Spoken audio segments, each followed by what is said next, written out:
Hello YouTube, it's Lion here with Hobbies and Matt once again, and today we are doing another Kaiju number 8 chapter review. Today we are reviewing chapter 41. Now, as you guys can see, I'm in a different place right now, so I'll make a video on Sunday talking about that, and it's part of my reading check-in, so do check that out. But today we're talking Kaiju number 8. We're talking chapter 41, which I just finished reading today, which is August 12, 13.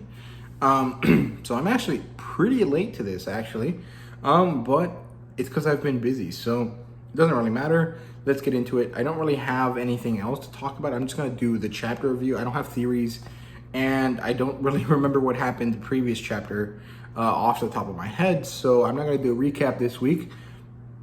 But of course, you guys can go watch the previous chapter review, which will be up there or up there, wherever it is that the card is. I haven't recorded a video in like 2 weeks, so I'm super like out of it. And it's late at night right now, so my lighting situation is bad. Like I just don't really have the right setup today, but I'm gonna do it because I need to do this for Saturday. So here we go.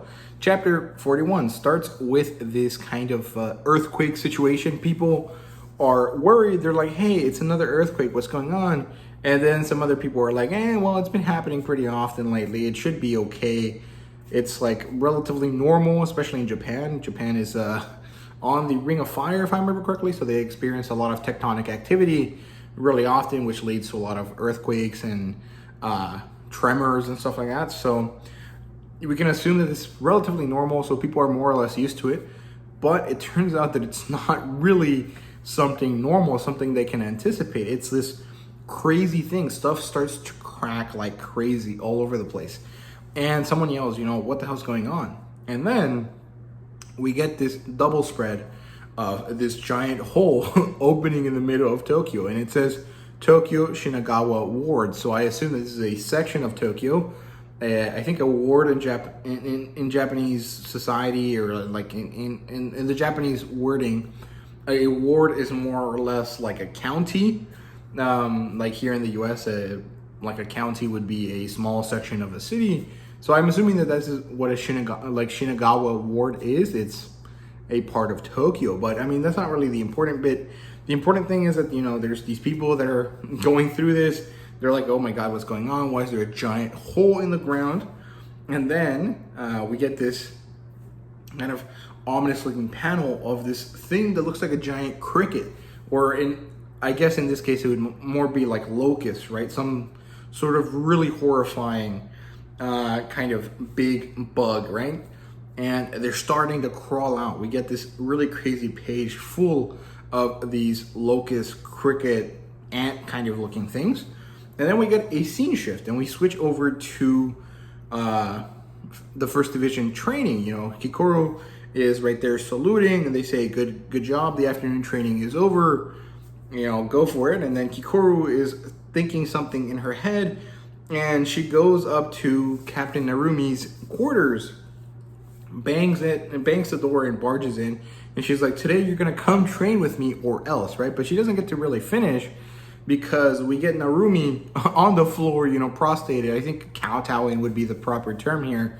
And he asks Kikoru for money in a very kind of stupid, deadpan way.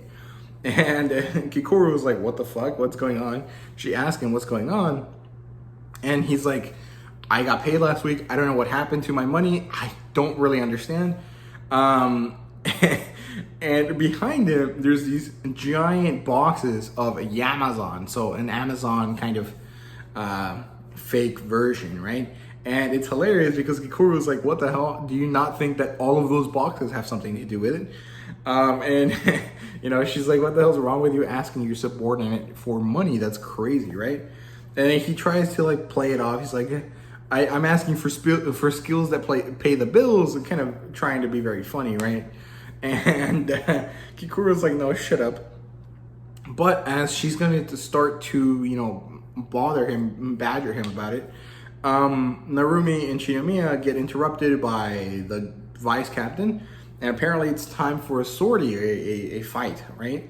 And they gear up, they get ready. We get to see them putting on their boots, which seem to have a zipper, but then close and the zipper disappears, which is really interesting. We had to see Narumi in this kind of like trench coat looking thing walking over, and it seems like it's a very kind of I don't know, badass kind of scene. And he says, "First Division, move out." He's walking. He kind of looks like like he's like the leader of the mafia. If you guys know Mikey from Tokyo Revengers, how he's always wearing his jacket kind of open and he has his hands in his pockets. Narumi has a similar kind of pose there. And he says, "Let's go kick some ass," right? And then we get another scene shift. And we get to see these giant locusts kind of terrorizing people, in a very kind of classic kaiju way. I think there was actually a kaiju movie like this, because I remember, I think it was Lilo and Stitch, way back when. There was this movie that they were playing in the movie, right? Like Stitch and Lilo were watching something on a television, and I'm pretty sure it was a kaiju movie about giant bugs. And then it's after that Stitch recreates it in his room with Lilo. But I don't know if this is like an homage to the original kaiju movie that they showed in Lilo and Stitch, or if it's just coincidental or whatever, right? Turns out that kaiju have appeared in Shinagawa Ward, and all residents have to go to their evacuation shelters, and there's military people all around. We get to see people looking for the shelter, and we get to see that they have like Google Maps with ways to get to the shelter, with a lot of different routes to take. And then we get another sort of scene shift, and we get to see this little girl and her big brother, who kind of looks like Kafka, talking because they're scared, because they're kind of left alone, and they're kind of hiding behind a car, and her big brother's like, "Don't worry, the First Division is going to come save us. Relax, Narumi's going to get rid of these kaiju for us," right? And as they're both crying, right? They're both kind of worried and afraid. And as they're trying to like stay strong, a kaiju finds them, right? And the older brother, trying to be a strong, older brother, he kind of stands up protecting his little sister, and he's like, "No, don't worry, Narumi's gonna come save us. Narumi's gonna come save us." And right as the kaiju's about to eat him, Narumi falls on top of the kaiju with his giant bayonetta thing, and kills it, right? Like, badass, so cool. This image is so badass. It's a double spread. I get to see the kaiju's like legs go all over. We get to see Narumi in this crazy cool pose. And we get to see this little kid like, "Holy crap, this guy saved me," and he yells Narumi really happily. And Narumi, in an attempt to be cool, he's like, "What's wrong with you, kid? You're dressing me incorrectly."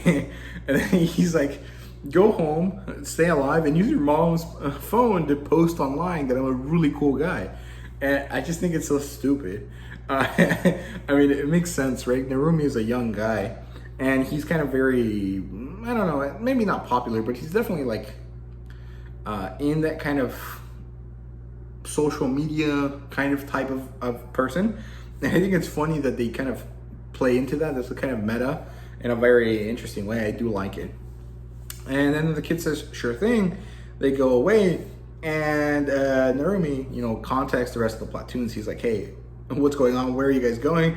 And then, they confirm that there's kaiju around, and then he gives them orders. He's like, "Hey, everyone that isn't currently, doing something right now, go find all the kaiju, protect the civilians, and then drive all the kaiju into special zones to get neutralized, right? To get killed." And, everyone says, "Roger." And then he talks to Kikoru and Kafka specifically. He says, "Kikoru and Kaiju number 8, eliminate all the kaiju in the neutralization zones, and don't hold back," right? And we get to see Kikoru cracking her knuckles like a badass that she is. And we get to see Kafka's like serious face, right? And he says, "I expect results." And we get to see his like kaiju eye thing. And then there we go. That's the end of the chapter. That was it. Next chapter is August 19th. And yeah, it was a great chapter. I don't really have anything theory-wise. This is a very kind of transitionary chapter. This is about ending the previous arc and starting the next one. There really isn't too much here to digest and learn from, but it is interesting nonetheless, and I really did enjoy it. I thought it was very good. And yeah, I don't really have much else to say. I hope you guys enjoyed the video, and if you did, please leave a like, subscribe, and comment down below. Let me know what you thought. Thank you guys very much for watching. I really do appreciate it, and see you guys later.